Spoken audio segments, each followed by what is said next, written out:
Assalamualaikum warahmatullahi wabarakatuh. Alhamdulillah wassalatu wassalamu ala Rasulillah wa ala alihi wa sahbihi wa mawalah wa la hawla wa la quwata illa billahi wa ba'du. Ma'asyiral muslimin wal muslimat rahimani wa rahimakumullah. Alhamdulillah, di pagi hari ini Allah subhanahu wa ta'ala masih memberikan nikmat kepada kita semuanya, sehingga Allah subhanahu wa ta'ala masih membangunkan kita di atas kebaikan. Salawat dan salam kita hadiahkan kepada Rasul kita Nabi besar Muhammad sallallahu alaihi wasallam. Sebelum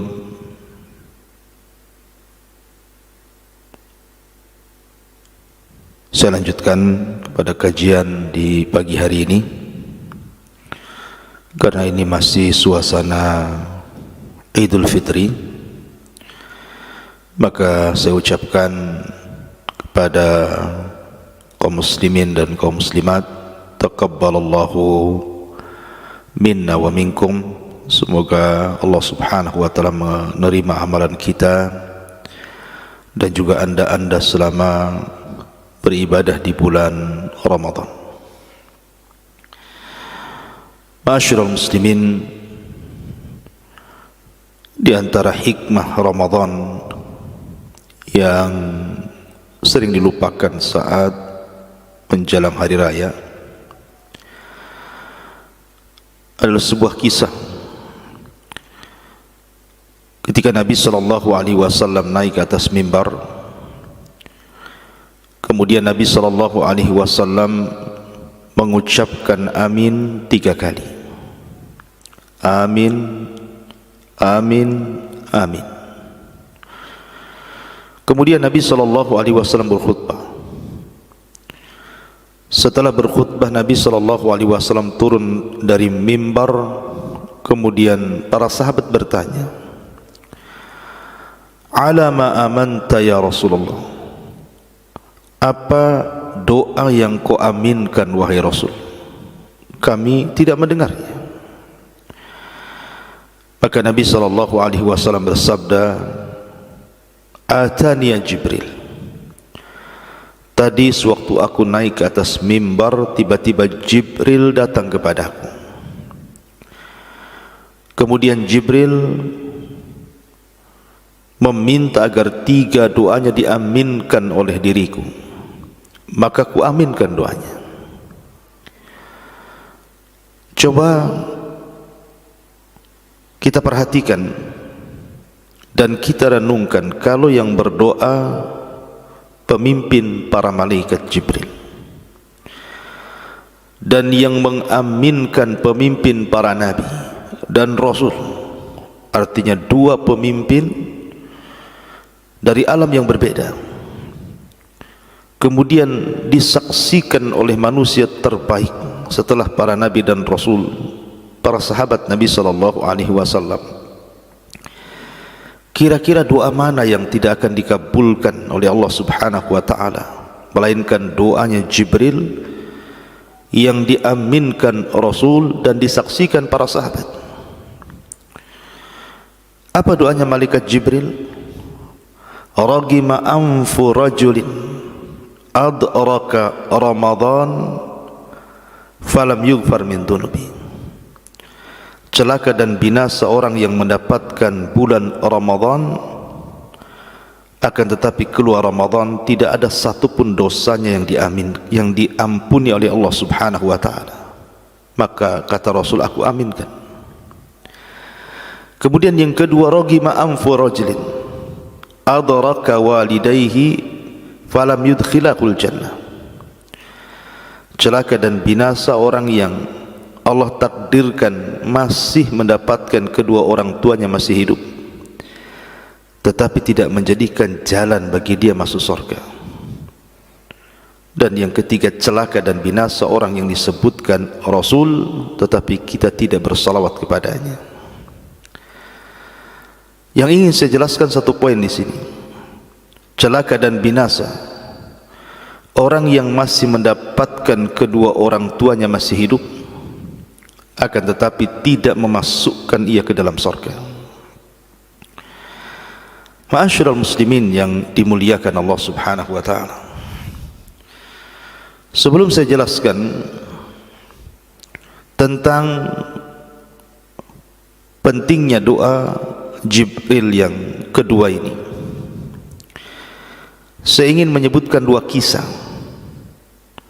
berkaitan dengan birrul walidain dan dua kisah yang berkaitan dengan uququl walidain, durhaka kepada orang tua. Artinya ada 4 kisah, dan ini kisah nyata yang diceritakan oleh sebagian masyayikh kita. Kisah yang pertama, saya pernah mendengar seorang syekh bercerita tentang kisah seorang keluarga. Ada seorang suami dan juga istri, memiliki anak-anak dan juga orang tua. Seorang ibu yang tinggal di rumah anaknya, dan ibu ini dijadikan oleh anaknya untuk mengasuh cucunya. Jadi di penghujung Ramadan ceritanya, 3 orang ini keluar dalam sebuah kendaraan dan ibunya dibawa untuk merawat anak-anaknya. Sebab kalau seandainya sampai di tempat belanja tidak ada yang bisa merawat anak-anaknya, maka dibawanya ibunya supaya menjaga anak-anaknya ketika suami istri ini berbelanja. Dan keduanya bermaksud untuk membeli perhiasan emas. Keluarlah keluarga ini menuju pasar untuk membeli emas. Sesampainya di pasar, kemudian turunlah suami istri ini, tetapi ibundanya tetap dalam mobil bersama cucunya.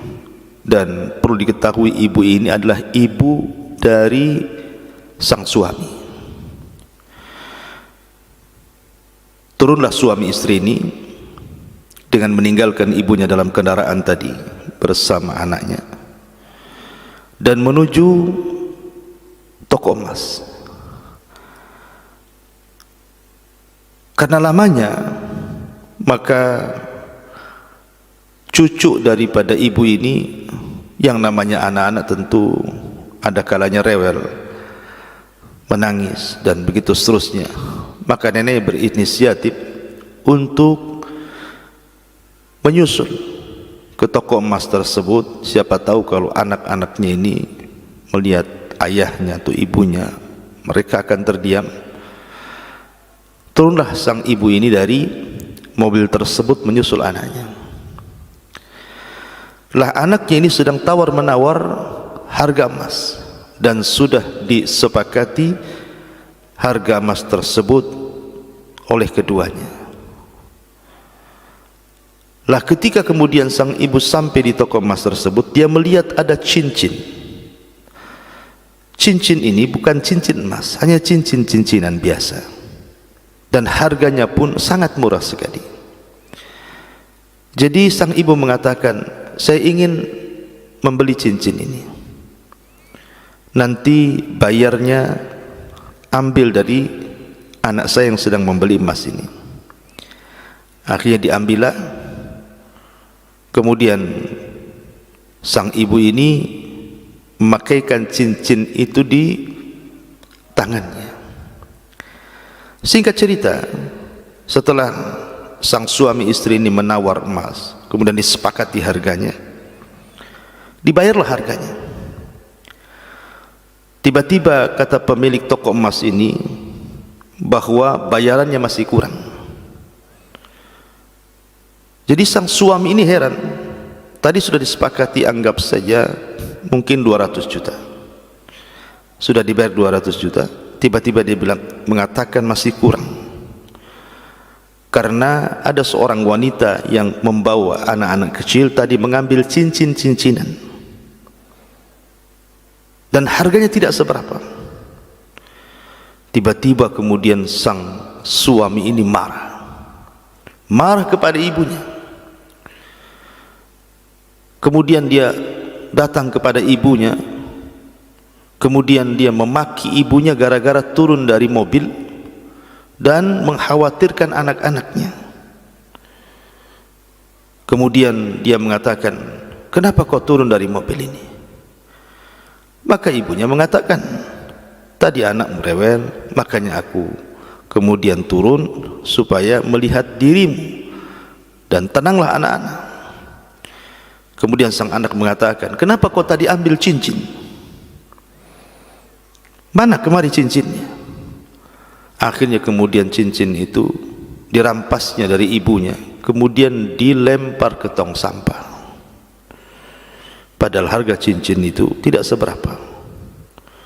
Entah mengapa dia kemudian marah di hadapan pemilik toko emas dan juga di hadapan istrinya. Kemudian sang ibu ini karena sudah pecah hatinya, merasa malu, maka dia ambil cucunya kembali ke mobilnya. Sang istri ini mengingatkan suaminya, "Kenapa engkau melakukan seperti itu kepada ibumu?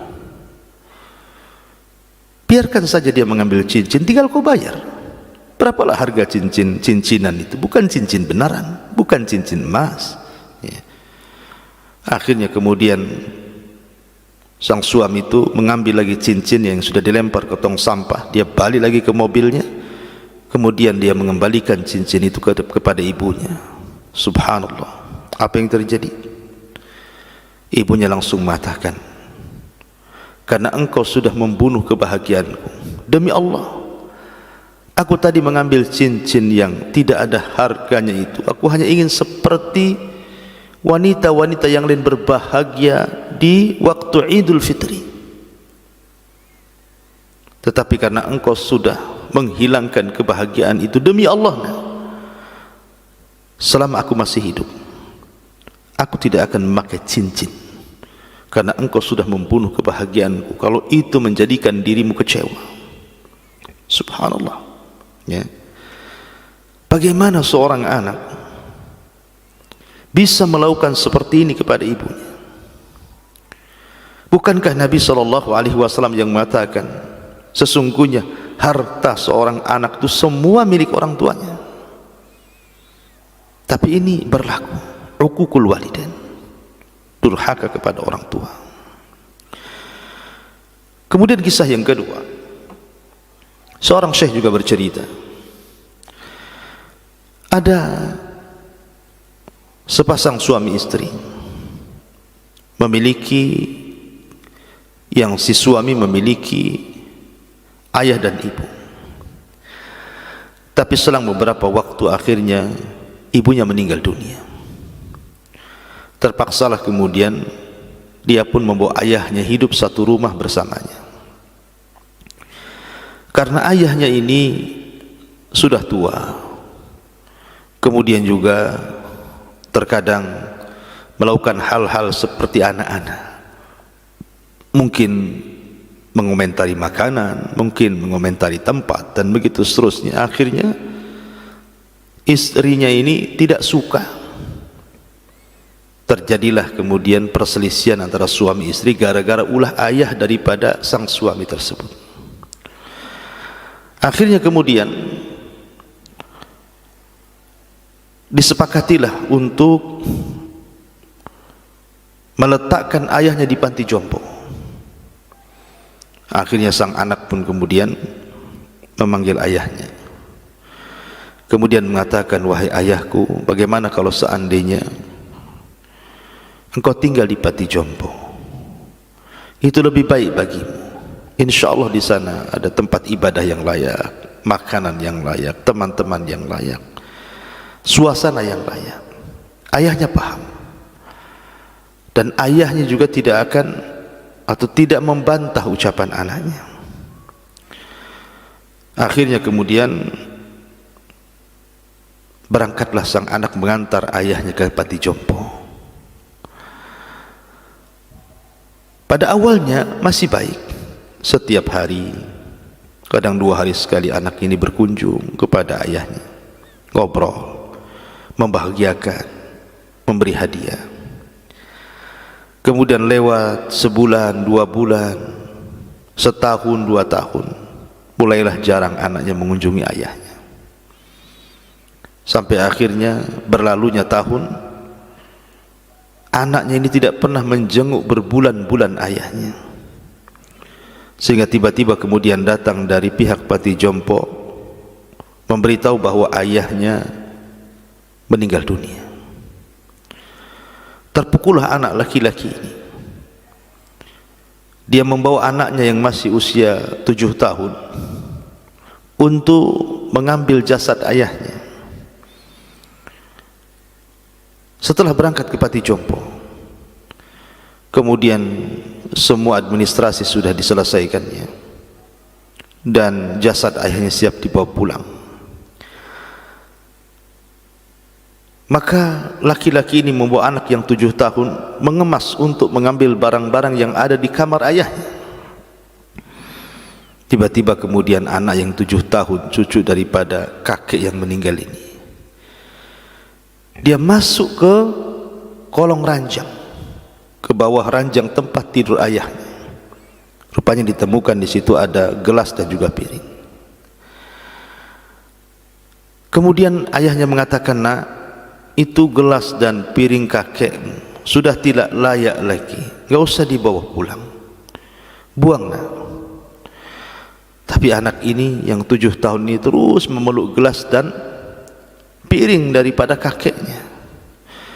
Kemudian dia mengatakan sesuatu yang menjadikan ayahnya menangis dan sadar.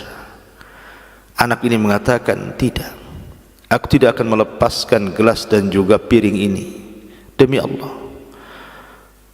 gelas dan piring ini akan kujaga, wahai ayahku. Aku ingin menjadikan gelas dan piring ini sebagai alat kelak.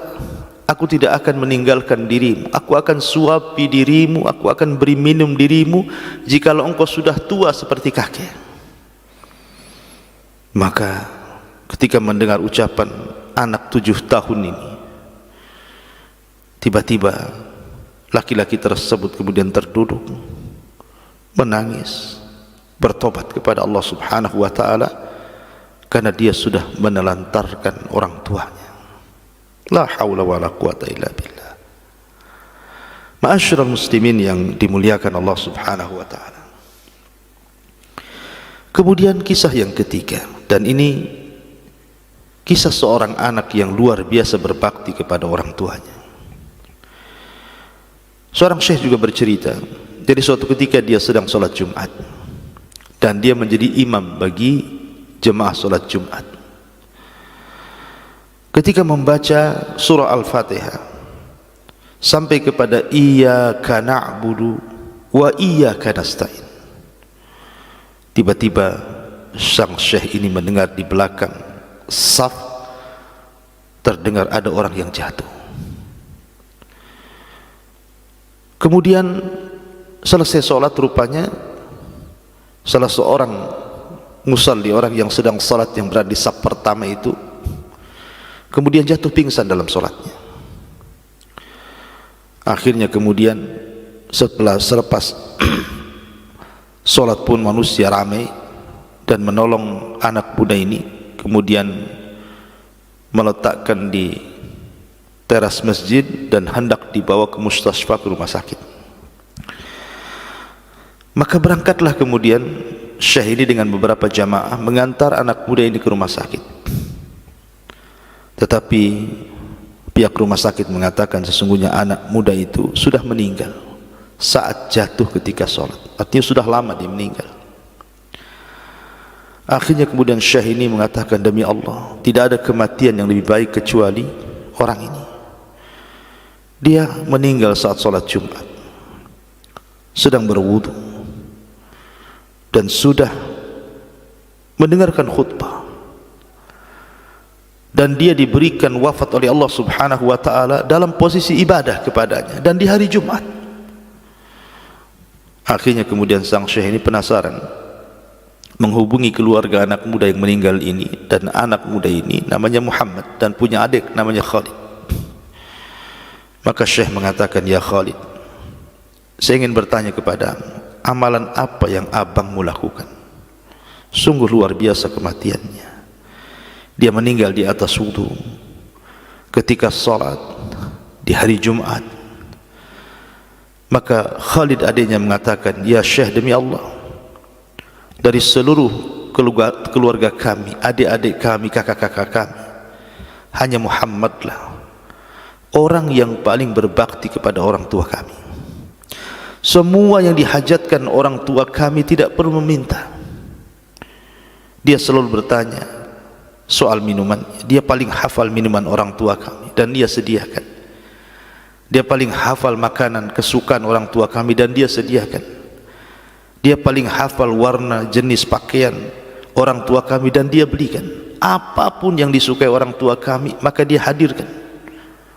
Dan dia di antara anak-anak orang tua kami yang paling abarru biwalidayhi, yang paling berbuat baik kepada kedua orang tuanya.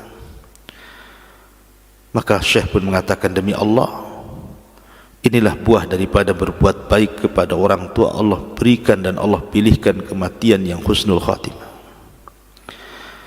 Ma'asyiral muslimin yang dimuliakan Allah Subhanahu wa taala.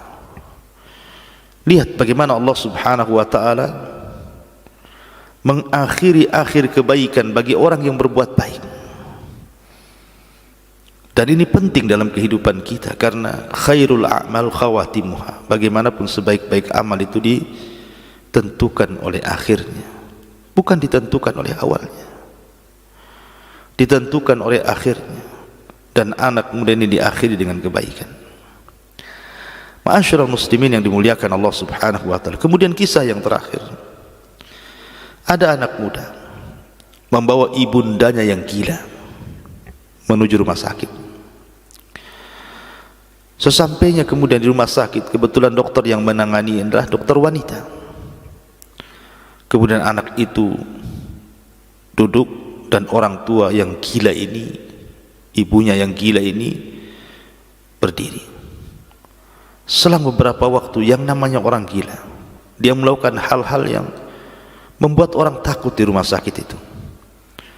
Tiba-tiba kemudian dia membuang apapun yang ada di atas meja sang dokter, menarik taplak meja, melakukan hal-hal aneh sampai menggigit anaknya. Kemudian melepaskan jilbabnya. Anaknya berusaha untuk menenangkan orang tuanya, memasangkan kembali jilbabnya dengan sabar luar biasa. Anaknya ini terus menenangkan orang tuanya. Maka sang dokter wanita mengatakan, ini siapa? Maka anak muda itu mengatakan, ini ibuku, dia gila. Dan kau siapa? Saya anaknya.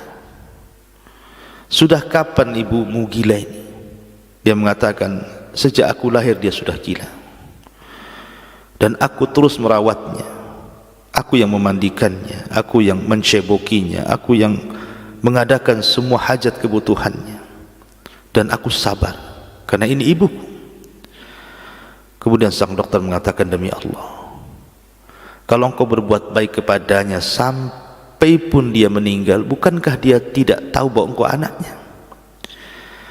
Maka sang anak mengatakan, demi Allah wahai dokter, ya memang ibuku tidak tahu aku adalah anaknya, tapi ibuku punya Tuhan. Tuhan ibuku tahu bahwa aku anaknya. Aku punya Allah Rabb yang mengetahui bahwa aku anaknya, dan aku harus berbuat baik kepadanya. Ma'asyiral muslimin yang dimuliakan Allah Azza wa Jalla. Maka sang dokter pun kemudian mengatakan, demi Allah, sudah banyak nasihat yang sampai kepada aku, tapi tidak pernah meresap dalam hatiku kecuali setelah aku mendengar kata-katamu. Akhirnya sang dokter pun menangis karena belum merasa dia bisa melakukan kebaikan kepada orang tuanya seperti anak muda ini melakukan kebaikan kepada ibundanya yang gila.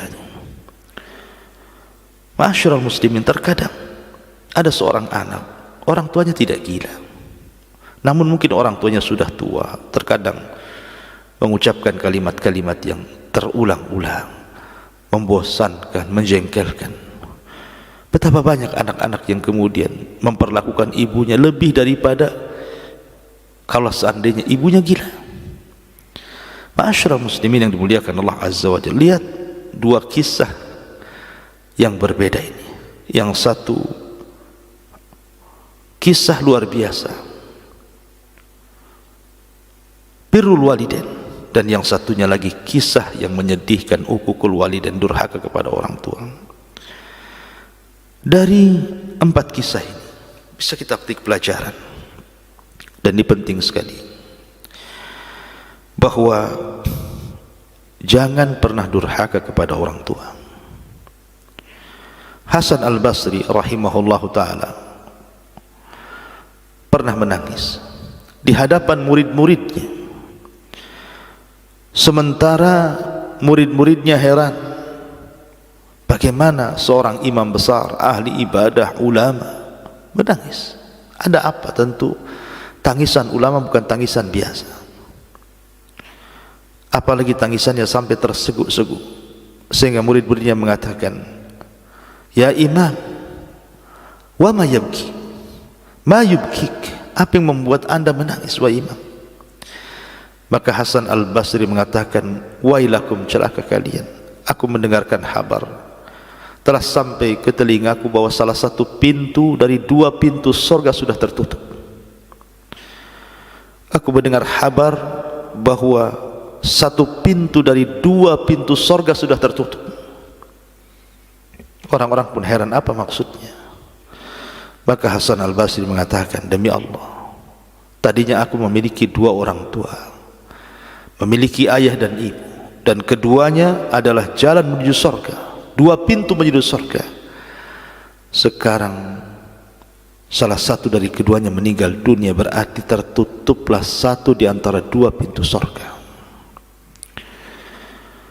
Ma'asyiral muslimin, sebelum anda melakukan hal-hal yang menyakitkan orang tua, ingat, orang tua itu pintu surga, orang tua itu jalan menuju surga. Makanya kenapa Allah subhanahu wa ta'ala sampai-sampai mengatakan dalam Al-Quran, wa qadha rabbuka alla ta'budu illa iya wa bil walidaini ihsana. Wa qadha rabbuka, dan Rabbmu telah memerintahkan kepadamu agar jangan menyembah kecuali kepada Allah, dan agar berbuat baik kepada kedua orang tuanya. Allah sampai kemudian mengiringkan antara perintah tauhid dan perintah berbuat baik kepada kedua orang tua, menunjukkan bahwa birrul walidain itu adalah terbaik setelah tauhid. Makanya ada tiga perintah yang tidak mungkin dipisahkan satu dengan yang lainnya. Pertama, perintah salat dan zakat tidak bisa dipisahkan. Kalau anda salat dan tidak zakat, maka bermasalah dengan salat anda. Anda zakat tidak salat juga bermasalah dengan zakat anda. Yang kedua, atiullah wa atiur rasul, taat kepada Allah dan Rasulnya. Kalau hanya taat kepada Allah saja dan tidak taat kepada Rasul, masalah ketaatan anda kepada Allah. Kalau anda hanya taat kepada Rasul dan tidak taat kepada Allah, juga masalah dalam ketaatan anda kepada Rasul. Sama dengan bersyukur akan nikmat yang Allah anugerahkan kepada kita dan nikmat adanya kedua orang tua, tidak bisa dipisahkan. Karena bagaimanapun keridhaan Allah itu ditentukan dengan keridhaan orang tua, dan murkanya Allah juga ditentukan oleh murkanya kedua orang tua. Ma'asyiral muslimin yang dimuliakan Allah subhanahu wa ta'ala, terkadang ada anak yang kemudian kecewa dengan orang tuanya. Boleh jadi kemudian melihat masa lalu.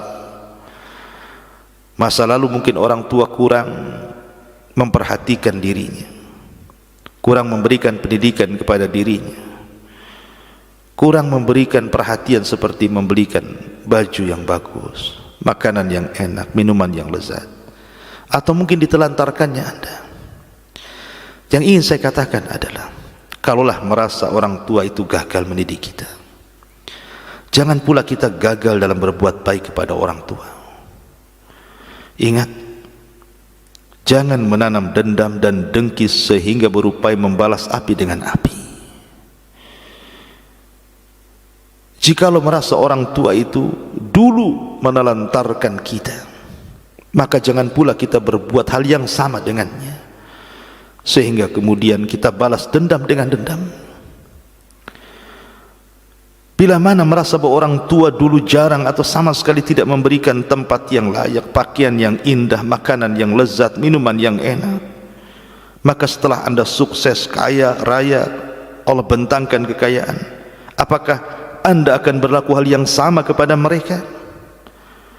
Ingat, takutlah kepada Allah Subhanahu wa ta'ala akan karma dan keramat orang tua.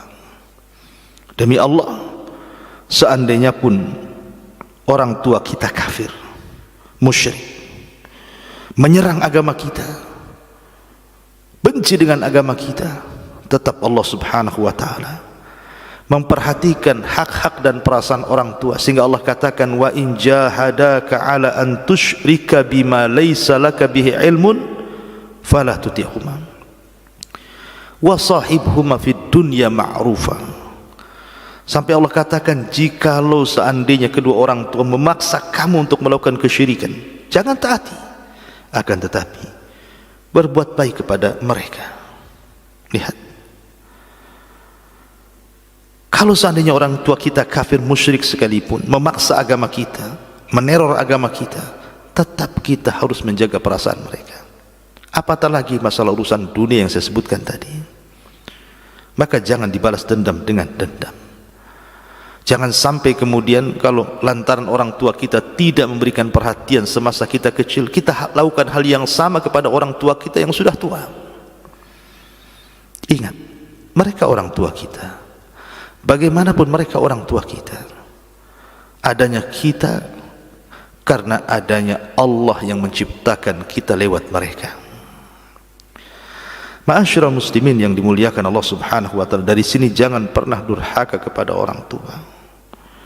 Kalau seandainya kita tidak bisa membahagiakan orang tua kita, maka jangan sampai menyengsarakan mereka. Kalau kita belum mampu untuk membuat tertawa dan tersenyum orang tua, jangan pula kemudian membuat mereka menangis. Atau seandainya pun kita belum bisa membelikan mereka rumah yang layak, pakaian yang indah, minuman yang lezat, makanan yang enak, minimalnya standar minimal, doakan orang tua, doakan kesehatan mereka, doakan umur yang panjang bagi mereka, doakan hidayah kepada mereka.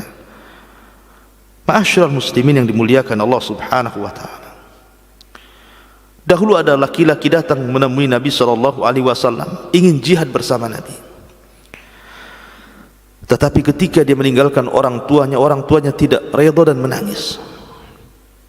Terpaksa orang tuanya mengizinkan karena desakan anaknya. Anak ini datang kepada Nabi, ya Rasulullah, wahai Rasul, alhiqni bil jihad, libatkan aku dalam jihad.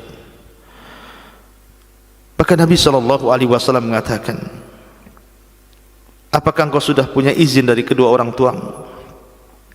Maka dia mengatakan, ya. Laqad taraktu abawayya yabkiyan, ya, aku sudah minta izin dari kedua orang tua aku, tetapi ketika aku minta izin keduanya menangis. Maka Nabi SAW mengatakan, irji ilaihima fa'adhikahuma kama abkaitahuma, pulang, buat keduanya tertawa sebagaimana kau telah membuat keduanya menangis. Lihat, kalau kita tidak bisa membahagiakan mereka, jangan menyusahkan mereka, jaga perasaan mereka. Ma'asyiral muslimin yang dimuliakan Allah Subhanahu wa ta'ala, terkadang ada orang-orang tua itu yang dibuat sepi anaknya di tengah ramainya anak-anak, menantu, cucu dan keluarga. Jangan membuat orang tua senyap di tengah hiruk pikuk keluarga. Anaknya banyak, cucunya banyak, mertuanya, menantunya banyak, tapi seolah-olah dia hidup sendirian. Di mana anak-anaknya? Di mana cucunya? Di mana menantunya? Ma'asyiral muslimin yang dimuliakan Allah Azza wa Jalla, terkadang banyak anak bak kacang lupa dengan kulitnya. Coba kita ingatlah masa kecil kita. Terkadang ada orang tua tidak nyenyak tidur di masa kecil kita, itu untuk siapa? Terkadang ada orang tua menahan lapar, menahan dahaga, menahan perutnya yang sedang keroncongan, untuk siapa? Terkadang dia merasa sakit badan, tidak dirasakan, dan itu juga untuk siapa? Bahkan terkadang orang tua menghilangkan rasa malu, meminjam uang ke sana kemari hanya untuk kebutuhan anaknya. Itu untuk siapa kalau bukan untuk kita? Kita yang membuat mereka kurang tidur, kita yang membuat orang tua menahan lapar, kita yang membuat orang tua menahan sakit, kita yang membuat orang tua menghilangkan rasa malunya. Cobalah bayangkan.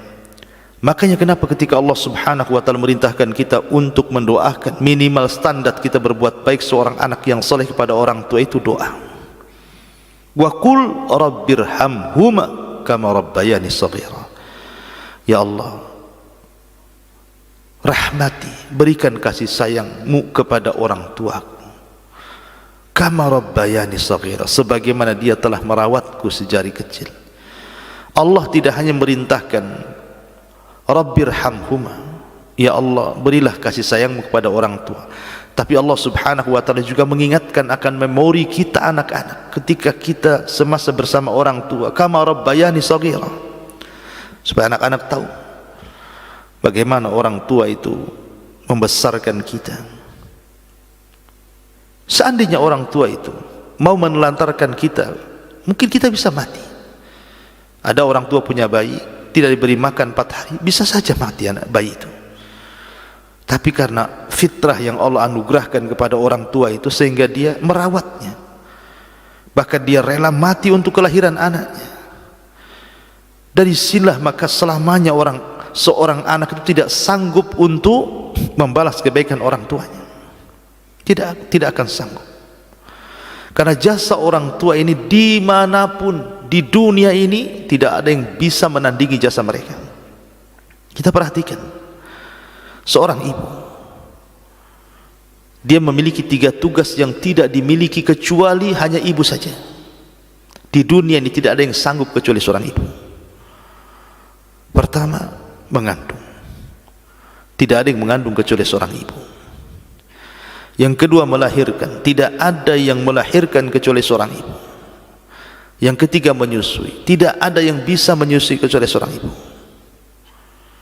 dan tidak pernah tergantikan seorang ayah.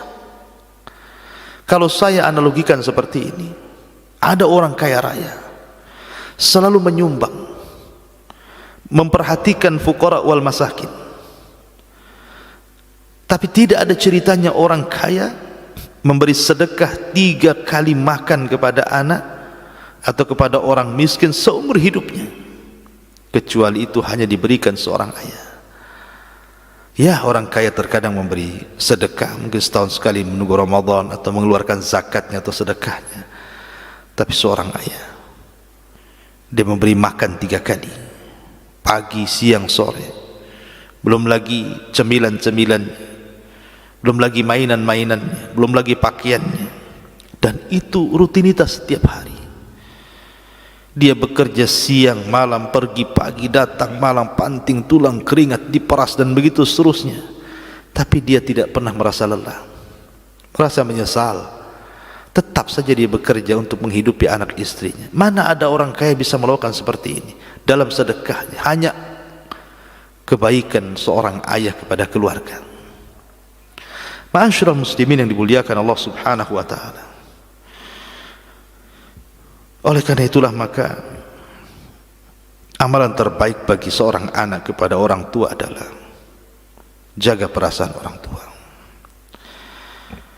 Teringat dengan kisah Nabi Yusuf alaihi salam yang Allah Subhanahu wa taala firmankan, wa rafa'a abawaihi 'alal 'arsy wa kharru lahu sujjadan wa qala ya abati hadha ta'wilu ru'yaya min qablu an ja'alaha rabbi haqqan wa qad ahsana bi id akhrajani minas sijni wa ja'a bikum minal badwi min ba'di an nazagha syaitanu baini wa baina ikhwati inna rabbi latifun liman yasha innahu huwal alimul hakim.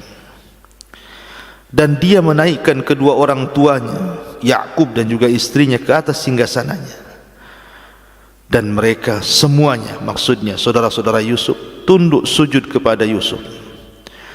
Dan Nabi Yusuf berkata kepada ayahnya, wahai ayahku, inilah takwil mimpiku yang dulu pernah aku ceritakan kepadamu, dan sesungguhnya Tuhanku telah menjadikan kenyataan. Sesungguhnya Tuhanku telah berbuat baik kepadaku ketika dia membebaskan diriku dari penjara dan ketika membawa kamu dari dusun kemari, setelah setan merusak hubungan antara diriku dan saudara-saudaraku. Sungguh Tuhanku maha lembut terhadap apa yang dikehendaki. Sungguh dia maha mengetahui dan maha bijaksana. Subhanallah, ini akhlak perlu ditiru oleh anak-anak.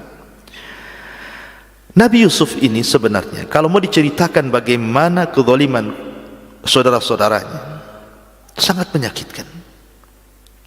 Bagaimana tidak, di usia 10 tahun dia dicelakakan, saudara, dimasukkan ke dalam sumur yang bisa saja mengalami kewafatan. Tiba-tiba diselamatkan para pedagang, kemudian dijual jadi budak, kemudian tinggal di istana, difitnah, akhirnya masuk penjara. Bertahun-tahun hidup di penjara, sampai Allah subhanahu wa ta'ala takdirkan Yusuf memberikan atau diberikan hidup yang layak sesudahnya. Setelah itu barulah dia merasakan hidup nikmat. Ketika kemudian datang saudara-saudaranya di musim pacaklik, kemudian menukar barang dan juga makanan, tiba-tiba menuduh Benyamin mencuri, dan dikatakan bahwa sebelum, kalau memang Benyamin mencuri, maka sebelumnya juga saudaranya, maksudnya Yusuf, mencuri. Pokoknya kezaliman yang luar biasa. Tapi dia seorang nabi, memberikan teladan. Ketika kemudian dia bawa keluarganya ke Mesir, kemudian dihargai dan dihormati bahkan saudara-saudaranya, Nabi Yusuf berusaha menjaga perasaan orang tuanya. Dia tidak menceritakan perbuatan saudara-saudara kepada ayahnya, tidak. Dia hanya mengatakan, mim ba'di an nazagha syaitan baini wa baina ikhwati. Sesungguhnya setelah ada keretakan hubunganku dengan saudara-saudaraku, dan itu ulah syaitan. Lihat, Nabi Yusuf tidak menceritakan, hanya mengatakan itu ulah syaitan yang akhirnya menjadikan hubunganku retak dengan saudara-saudaraku. Sebenarnya Yusuf bisa saja menceritakan bagaimana kezaliman saudara-saudaranya kepada ayahnya, tapi Yusuf tidak mau membuat ayahnya sedih, sehingga dia mengatakan ini ulah setan. Itu saja. Apa hikmahnya di sini? Nabi Yusuf mengajarkan kepada kita agar kita menjaga perasaan orang tua, menjaga perasaan orang tua.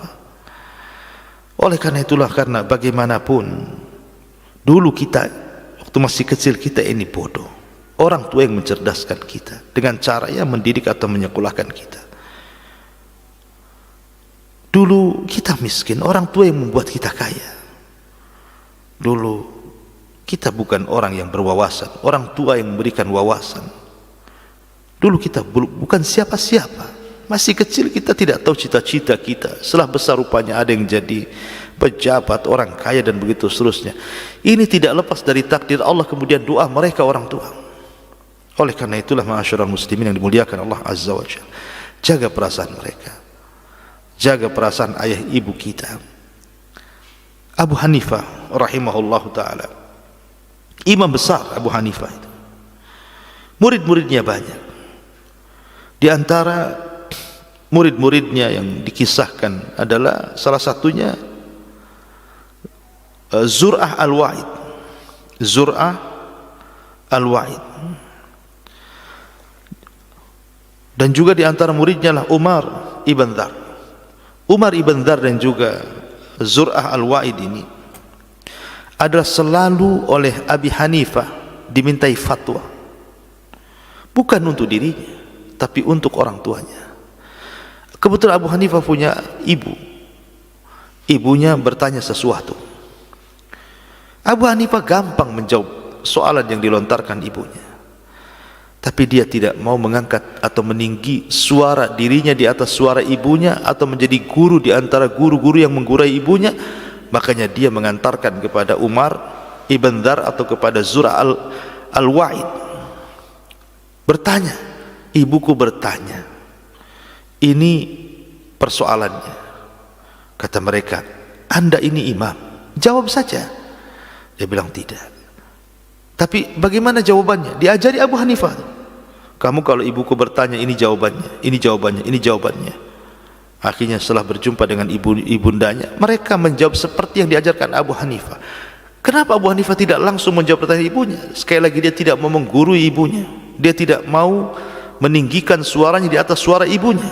Dan itu bentuk birrul walid, menjaga perasaan masyarul muslimin yang dimuliakan Allah Azza wa Jalla. Dari sinilah Allah mengatakan, wahfid lahuma janaha dhulli minar rahmah. Rendahkan dirimu terhadap kedua orang tuamu. Masyarul muslimin yang dimuliakan Allah Subhanahu wa ta'ala. Karena sekali lagi begini, tidak ada yang bisa menggantikan posisi kedua orang tua kita. Karena orang tua kita itu cuma satu. Ayah cuma satu. Ibu juga cuma satu. Dan kesempatan berbuat baik juga cuma satu kali di kehidupan dunia ini. Kalau seandainya Anda mencari orang tua atau pengganti orang tua, Anda panjat bukit dan gunung-gunung tinggi sekalipun, berjalan menyusuri pantai sampai ujung laut sekalipun, bahkan kalau Anda terbang sampai ke ujung langit sekalipun mencari pengganti orang tua, tidak akan ada gantinya. Karena sekali lagi, ibu cuma satu, ayah cuma satu. Bagaimana cara mengganti mereka? Makanya banyak orang yang menyesal ketika kedua orang tuanya sudah meninggal dunia, karena tidak ada gantinya. Ayahnya sudah meninggal, ibunya sudah meninggal, dia hendak mencari ganti kemana? Anda hanya bisa berdoa memintakan ampun kepada mereka, tapi Anda sudah tidak bisa lagi berbuat baik dan mendapatkan dua pintu yang menuju Anda ke dalam surga. Oleh karena itulah, maka ini momen Lebaran, momen Idul Fitri, masih belum terlambat bagi Anda yang punya orang tua. Pulang, minta maaf mereka, minta ridha mereka, minta keberkahan mereka. Karena kalau seandainya mereka marah kepada kita, maka itu tanda Allah Subhanahu wa ta'ala tidak ridha dengan kita. Dan kalau seandainya mereka ikhlas dengan kita, ketahuilah, maka itu tanda Allah Subhanahu wa ta'ala cinta kepada kita. Karena Rasul yang mengatakan, ridha Allah fi ridhal walidain, keriduan Allah Subhanahu wa ta'ala adalah karena ridhonya orang tua, dan murkanya Allah Subhanahu wa ta'ala juga karena murkanya orang tua. Mudah-mudahan nasihat di pagi hari ini bisa mengingatkan kita tentang birrul walidain. Subhanakallah bihamdika, asyhadu an la ilaha illa anta, astaghfiruka wa atubu ilaik. Allahu ta'ala alam. Assalamualaikum warahmatullahi wabarakatuh.